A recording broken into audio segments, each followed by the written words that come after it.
on my wrists is frost. All my women is boss. Now, you know, Mickey, you've been, not only are you a great artist who's put out dope music, you also a part of the battle rap culture, the battle rap community. Your voice is highly respected.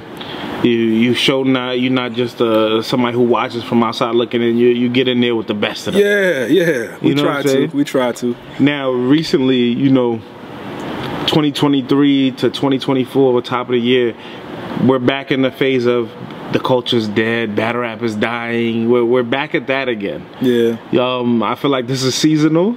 It is seasonal. Smack though, I recently did an interview with him right now that kind of like got the whole culture buzzing, where Smack has said that the money has dried up in battle rap, like it's over. The money is not coming back. I'm gonna keep it real with y'all, like, you know what I'm saying? With the prices that like they asking for, like, it's not recoupable. Okay. You understand what I'm saying? There's no way to recoup the funding for the amount of money that, you know what I mean, that acquire the purses. I'm just gonna keep it real, like, you know what I mean? When we had, like, you know, our strategic partners available, you know what I'm saying, we had extra cushion to, like, you know what I mean, try to make it interesting for, like, you know what I mean, the ones that participate in the movement. But right now, like, you know what I mean, you know, YouTube partnerships ain't paying. It's like, where the money is coming, where's the money coming from? You understand what I'm saying? So it is what it is. And right now, it's not coming back. What's your sentiments about Smack, man? The leader of the culture, like putting everybody on notice to let them know, like, yo, the purses y'all was asking for, the 60s, all that, yo, it's over.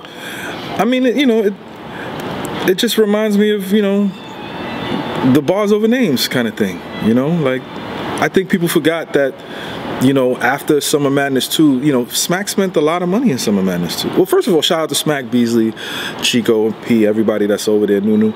You know, Smack spent a lot of money in 2012 for Summer Madness 2. And he spent a lot of money again, you know, for Armageddon, and that event didn't happen. And, you know, after Gnome, I want to say that was Gnome 3, you know, Smack was like, yo, you know, like, I can't afford to do this. You know, this was before any strategic partners was involved. This was before Exclusive Vodka. This was before Al Capone Cigarellos. And, you know, they were losing money. And I think people forget, when you're in a business, when you run a business, there's a lot of sacrifice that goes into that. And Smack and the URL, they sacrificed a lot of money to get to the position where they were. And they were paying guys a lot of money. And I think that, you know, as you grow in business, you want to help the people that, you know, came up, and they continue to do that. But I think that people forget that the owners also have to eat as well at some point. And even though the money has dried up with caffeine, I think what Smack is saying is the big bags that we probably told you guys to get behind the scenes, and we begged you guys to get as much as you could, it's done, you know? And now we have to go back to, you know, what it is that we know to do, and that's to kind of, you know, take it back to, you know, the essence of it, right? Which is, you know, do this for the love, right? And a lot of times regressing is a tough thing for people to understand. You know, going backwards, for a lot of people, it's tough for them to grasp. I had a record deal. I lost my record deal, you know what I'm saying? Like, I lost it, you know what I'm saying? Like, we walked away amicably, right? I sold the records that I was supposed to sell when I was on Jive. Jive folded, I got moved to RCA. I had a different team. So it went from me making this much amount of money and doing this, and then I had to regret. I had to figure it out. And I think as men, and this is not, you know, not to shade the women, but as men, we need to just figure it out. Like, I feel like, you know, what Smack is saying is, you know, we're finally profiting off of it as owners, and we want to continue to profit off of it as owners. And if your price is at this height, I'm not sure if we can recoup that. There's no ROI, right?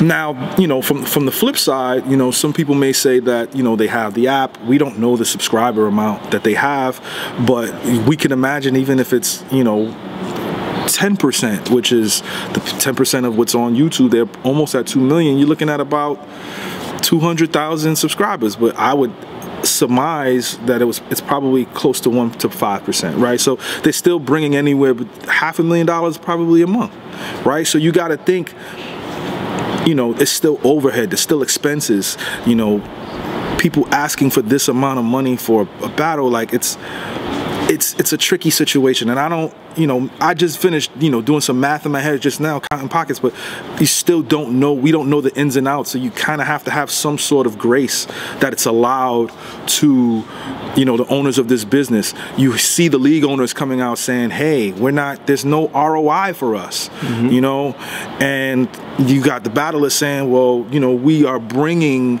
in the talent, we're doing this on our own.